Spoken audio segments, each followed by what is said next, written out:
आप सुन रहे हैं रेडियो बूज पॉडकास्ट पर लव साइड भाग 2। अनाहिता पिछले 1 साल से इस कैफे में जॉब करती आई है। अक्सर नंदिनी और मुक्ति भी वहां उसके साथ रुक जाया करते थे। अनाहिता अपना काम बड़े ही जिम्मेदारी के साथ करती थी, इसलिए कैफे का मालिक चेतन भी उससे बेहद खुश रहता था। कैफे पहुंचकर अनाहिता ने अपनी ड्रेस पहनी और अपने काम में लग गई। अनाहिता ज्यादा बोलती तो नहीं थी, बस ऑर्डर लेती थी। उसके बाद उन्हें सर्व करके बिल ले लेती थी। शाम के करीब 5:30 बज चुके थे। अनाहिता बस से जाने वाली थी, तभी कैफे पर 4 लड़के आते हैं और चारों कॉफी का ऑर्डर देते हैं और देकर के बैठ जाते हैं। अनाहिता उनके लिए कॉफी तैयार करने लगती है। मुक्ति और नंदिनी बाहर वाले टेबल पर बैठे होते हैं और अपनी अपनी कॉफी एंजॉय कर रहे होते हैं। आज नंदिनी और मुक्ति का भाई उन्हें लेने आया था, तो मुक्ति और नंदिनी उनसे बातें कर रही थी। अनाहिता ने उन चारों को कॉफी सर्व की और चेतन को पेमेंट लेने के लिए बोलने लगी। अनाहिता अभी 2 कदम ही चली थी कि उन चारों में से पीछे से एक आवाज आती है, जिसने अनाहिता के कदमों को रोक दिया। बाप सोचेंगे वो आवाज कैसी थी। वो आवाज उन चारों में से किसी एक लड़के की थी और वो कहते हैं, अरे कहाँ चल दी मैडम, कॉफी खत्म होने तक तो रुकी है ना। उसमें से दूसरा लड़का कहता है, वैसे भी कॉफी के साथ कुछ तीखा होना तो बहुत जरूरी है और तुम तो पूरी तीखी मिर्ची हो। अनाहिता ने सुना तो उसका खून खौल गया और उसने उनकी बातों की कोई प्रक्रिया नहीं दी और वापस कदम आगे की ओर बढ़ाने लगी। तभी उनमें से एक अचानक अनाहिता के सामने आकर खड़ा हो जाता है और उसका हाथ पकड़ लेता है। ये सच में अनाहिता के बर्दाश्त के बाहर हो रहा था। फिर भी उसने अपने हाथों को बहुत ज्यादा कंट्रोल किया और अपने गुस्से को भी, और कहती हैं, ये क्या बदतमीजी है, हाथ छोड़िए हमारा।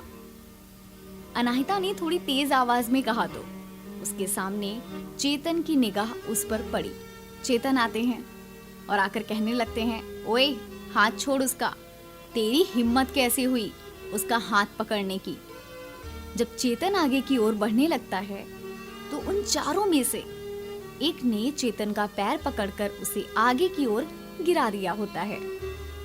चेतन नीचे गिर जाता है। उसने उठने की काफी कोशिश की होती है, लेकिन तीसरे लड़के ने उसी टाइम पर उसको धक्का देकर वापस गिरा दिया होता है, जिससे चेतन के पास रखी कुर्सी से वो बेहद बुरी तरह टकरा जाता है। उसके सर से खून निकलने लगता है। अनाहिता ने देखा तो उस लड़के के हाथ को झटका और चेतन की तरफ बहुत तेजी से दौड़ी। अनाहिता, अंकल आप ठीक तो हैं? वो कहते हैं, हाँ मैं ठीक हूँ।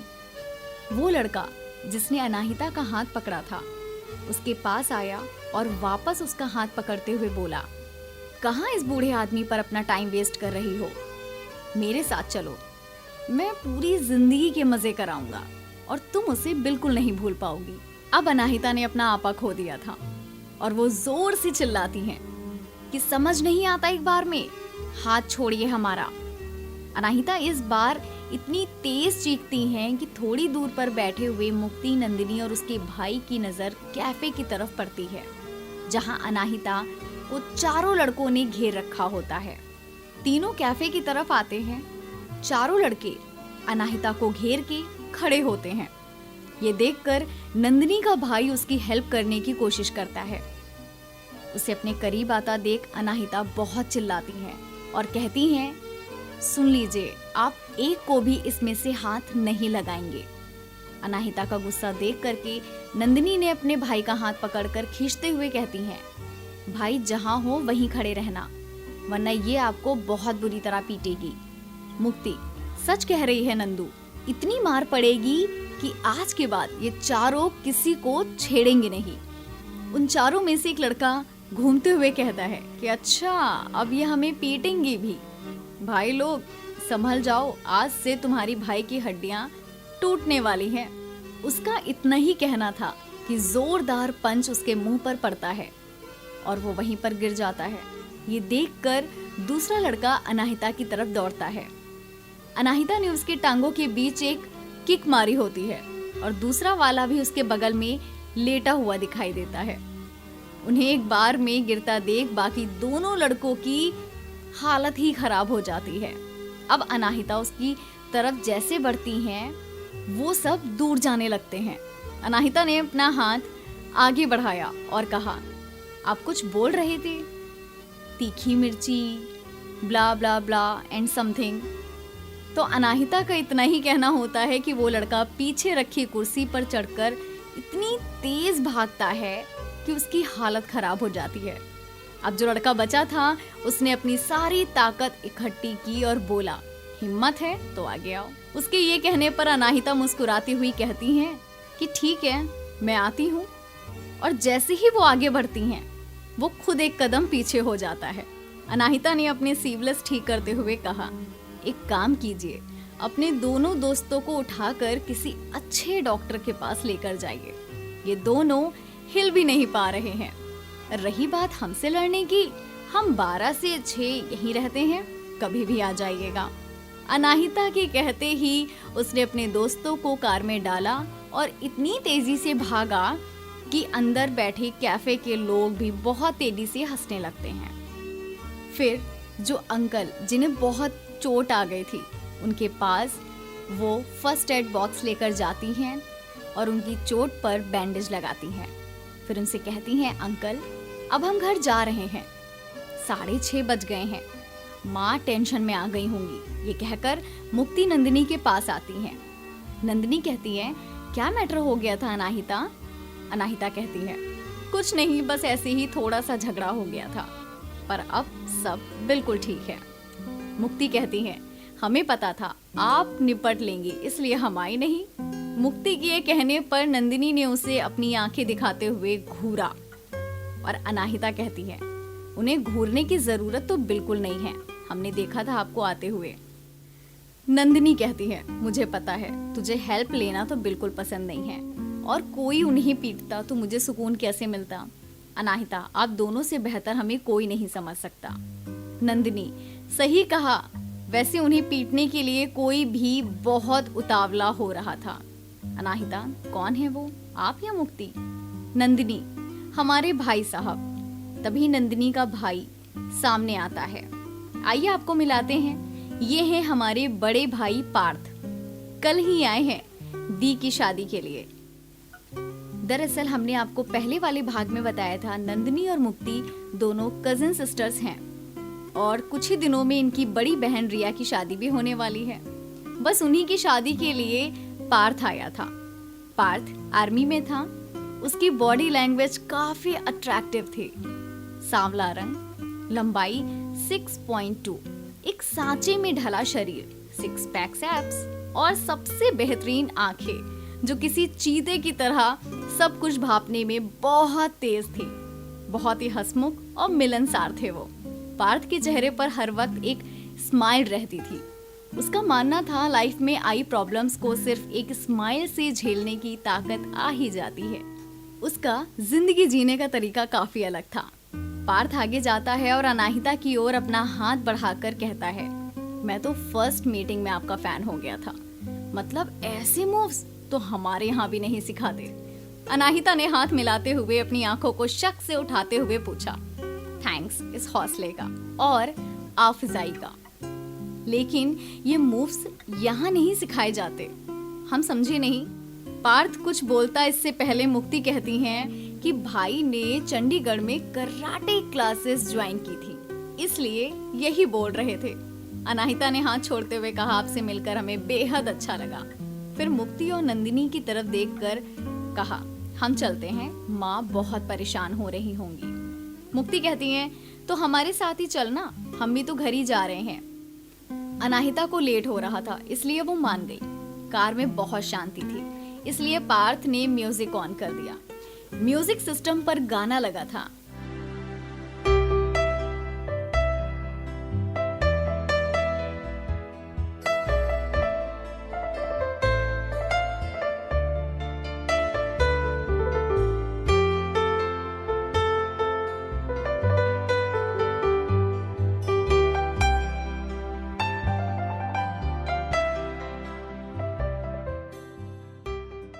80s 90s के सॉन्ग्स उन्हें काफी ज्यादा पसंद थे।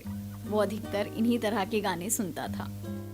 पार्थ ने वॉल्यूम तेज करने के लिए हाथ बढ़ाया ही था कि अनाहिता को लगा वो सॉन्ग बंद करने जा रहा है, इसलिए उसने कहा, चलने दीजिए प्लीज। पार्थ ने हाथ नीचे कर लिया। कैफे से घर पहुंचने में 30 मिनट लगते थे। वैसे तो तीनों बातें करती रहती थी तो रास्ते का पता ही नहीं चलता था, पर आज मुक्ति और नंदिनी चुप थी, क्योंकि उन्हें पता था कि अनाहिता पार्थ के आगे शो नहीं कर रही थी।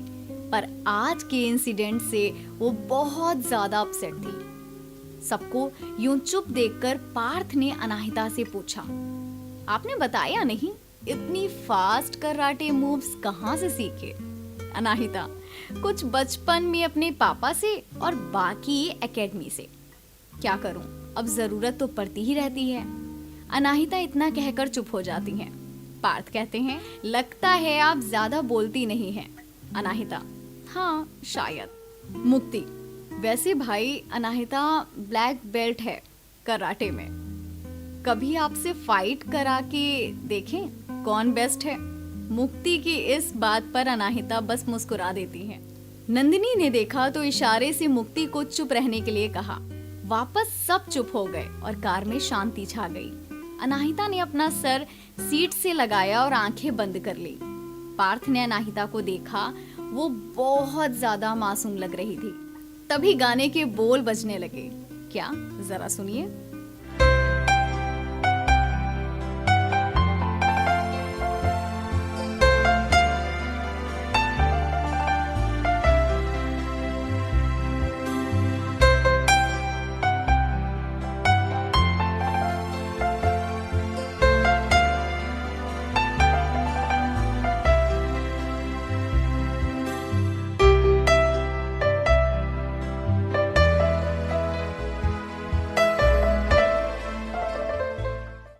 पार्थ की नजरें न जाने क्यों अनाहिता के चेहरे पर टिक गई थी। वो कुछ देर उसे यूं ही देखता रहा और फिर गाड़ी चलाने लगा। आंखें बंद करके अनाहिता खुद को प्रिपेयर करने की बहुत कोशिश कर रही थी ताकि रिद्धिमा जी के सामने खुद को ठीक दिखा सके। अनाहिता जी ने खुद को काफी स्ट्रांग बना लिया था, पर माँ के सामने अक्सर करके कमजोर पड़ जाती थी। नंदिनी रास्ता बताती हैं जिससे पार्थ अनाहिता के घर पहुंच जाता है। गाड़ी रुकने पर अनाहिता की आंखें खुलती हैं। वो सबको घर आने के लिए कहती हैं। सब घर में आते हैं। अनाहिता कहती हैं, आप दोनों माँ से कुछ मत कहिएगा। मुक्ति कहती है, हाँ पता है, कोई आज कुछ नहीं बोलेगा और हम सब आपके साथ हैं। सब घर में आते हैं। रिद्धिमा जी किचन में खाना बना रही होती हैं। रुद्राक्ष हॉल में बैठकर टीवी देख रहे होते हैं। जैसे ही उसने सबको देखा, दौड़ कर आया। रुद्राक्ष कहते हैं, हाय मुक्ति दी, हाय नंदू दी। दोनों रुद्राक्ष को हक करती हैं। नंदिनी कहती हैं, कैसा है मेरा चैंपियन? मुक्ति, पहले से हैंडसम हो गए हैं। रुद्राक्ष कहते हैं, दी दैट्स नॉट ट्रुथ, मैं हमेशा से हैंडसम था। फिर पार्थ की ओर देखकर कहता है, ये कौन है? नंदिनी, मेरा भाई है। रुद्राक्ष, नमस्ते भैया। पार्थ, नमस्ते, क्या नाम है आपका? रुद्राक्ष। रुद्राक्ष कहते हैं, रुद्राक्ष प्रताप रघुवंशी। पार्थ कहते हैं, नाइस नेम, बट क्या मैं भी तुम्हें चैंप बुला सकता हूँ, लाइक नंदू? रुद्राक्ष कहते हैं, ऑफ कोर्स, आइए आप लोग, मैं माँ को बुलाता हूँ। रुद्राक्ष भागते हुए किचन में जाते हैं और रिद्धिमा जी को बाहर लाते हुए कहते हैं, माँ दी आ गई हैं और नंदू दी, मुक्ति दी भी साथ में आए हैं। रिद्धिमा जी किचन से आते हुए कहती है, कैसे हैं आप दोनों? बड़े दिनों बाद आई मुक्ति। और नंदिनी, आप भी। रिद्धिमा जी के गले लगते हुए बोलती हैं, एकदम अच्छी हूँ आंटी, आप कैसी हैं? मुक्ति कहती हैं, वैसे बिल्कुल ब्यूटीफुल और सिंपल ऑफ ब्यूटी हैं आप आंटी। नंदिनी कहती हैं, you are right Mukti, aunty always looking pretty and hot. Riddhima ji दोनों के कान खींचते हुए कहती हैं, अच्छा रुकिए, बताते हैं अभी हम आप दोनों को। नंदिनी कहती है, प्लीज आंटी, भाई के सामने तो छोड़ दीजिए, वरना घर जाके बहुत चिढ़ाएगा। रिद्धिमा जी कहती हैं, क्यों? माँ की मार तो बच्चों को अक्सर करके पड़ती रहती है। पार्थ कहते हैं, और यही तो सबसे बेहतरीन तरीका होता है माँ के प्यार दिखाने का। ये कहते हुए पार्थ रिद्धिमा जी के पैर छूने लगते हैं। रिद्धिमा जी कहती हैं, अरे बस बस बेटा, आप कब आए? नंदिनी कहती हैं, आंटी भैया हैं मेरे, कल ही आए हैं चंडीगढ़ से। रिद्धिमा जी पार्थ के सर पर हाथ फेरते हुए कहती हैं, अरे जानते हैं, काफी छोटे थे जब ये आए थे और हमने देखा था।